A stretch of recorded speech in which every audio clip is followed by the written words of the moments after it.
Epektibong nakilahok ang mga kawani ng Port Management Office Masbate sa Street Barn Dance Presentation bilang bahagi ng makulay na pagdiriwang ng Rodeo Masbateño Festival.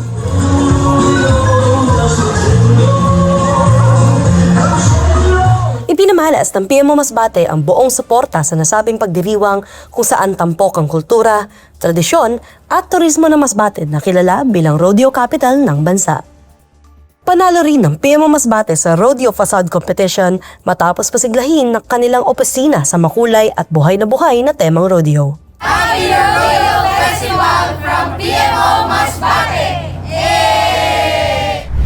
Samantala, ipinagdiwang ng Port Management Office Misamis Oriental Cagayan de Oro ang kanilang ika-51 na anniversary noong April 14 at 15. Tampok sa selebrasyon ng paglulunsad ng Customer Management Systems Queuing Module na idinisenyo upang mapabilis ang mga transaksyon sa pantalan at mapahusay ang kabuuang karanasan ng mga stakeholder. Binigyang kilala din ng PMO-MOC ang veteranong kawani ng pantalan sa pamamagitan ng Loyalty Awards. Binuksan din ang bagong pickleball court upang bigyang halaga ang kalusugan ng mga empleyado. Sa iba pang balita, matagumpay na nagsagawa ng port cleanup activity ang Port Management Office Panay Guimaras sa Iloilo River Wharf at Iloilo Fast Scrap Terminal nitong ika-17 ng Abril. Mahigit sa 120 katao ang nakaisa sa aktibidad.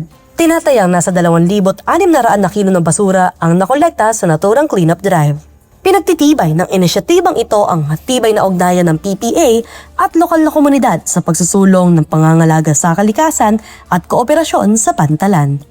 Rica Ligista para sa PPA TV.